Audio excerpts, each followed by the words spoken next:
kuva ngaho gushika mu Kinino nangahe? Demire gusa.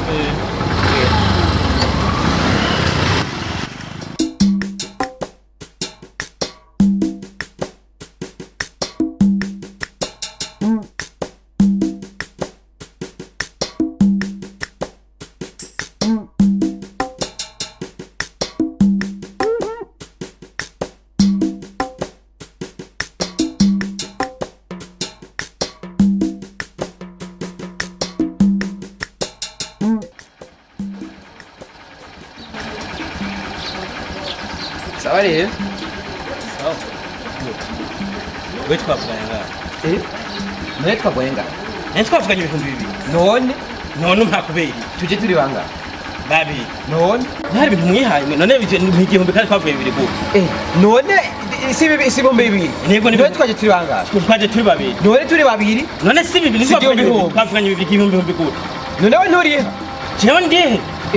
None nakubwiye ati imoto kudushikana hariya mu Kinindo nangahe.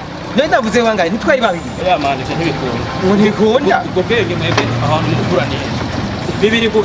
Cyo twavuga demiro nka demiro. Ntabwo ngo twaje turi banga. Ivyo ngo bibaho wewe. None we Ibibaho none kwiza amafaranga. yaje turi banga. Twaje turi babiri sikuri. None turi babiri. Twavuganye demiro. Twavuga demiro ntavyo kugura kavuga. None twaje turi banga. We nturiha. Ndihe. Ndihe cyane mbe twotariha. We n'umuntu. Nawe urariha. Ariko abantu tumwe mu gukora.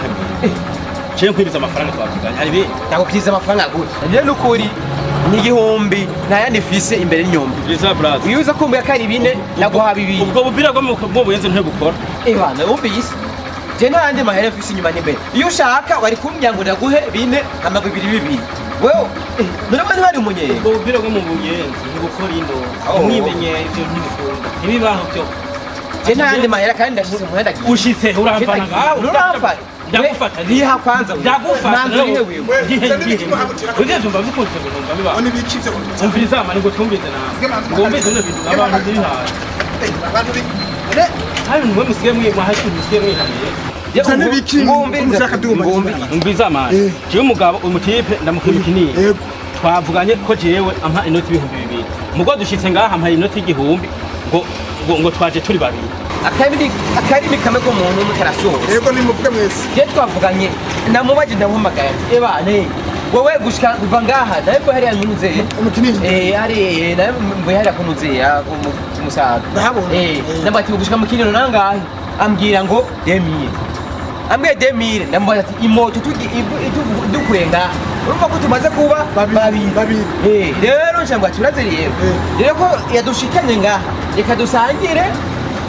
Uba mugabure kabiri kugabura igihumbi rero nawe igihumbi kugira ngo dukwize ivyo avuze ana utahura urumva ko cyamwe aho utaje none wewe imoto reka sinabazanya ari batatu none mwaje ko muri babiri twaje turi babiri none bivuga wewe kabiri ibihumbi bibiri kugabura kabiri ko ari igihumbi ubu nawe igihumbi none twavuye ko tugabura duterana kaje ndiko ndakora udandaza munyenga none cyenda ndaza munyenga none numva ko ndandaza n'umuza abantu nemba kudandaza munyenga nawe uri rero none ko mwaje ko muri babiri nimba atari hanasubiza rero mutaha waje ari turi nimba utari hasubiza mbere ya kirundi ukuntu no mubibwiye je numva yuko baguha igihumbi nawe igihumbi kuko mwaje ko muri babiri iyo moto ahubwo nawe atarishe ansubiza amahera yawe ahubwo nawe iyo moto utegetswe kuriha kugira ngo dukize demire nuzire kwiba jewe rero mutama nagiye urayamunyishuriza oya naje ndagiye kuko naje weje ndashyimuhira kuko mwavuganye yuko akubibumbi bibiri Uriani ibihumbi bibiri sinzi biraratatse genda muri baba bandi bo mu buyenzi muza ko twiba ngo amahwi mutungo abantu babiri hari babiri umuntu ari kuvuga amahera nayo nyeze avuga kunyumvira nabi je nari kugenda kwanje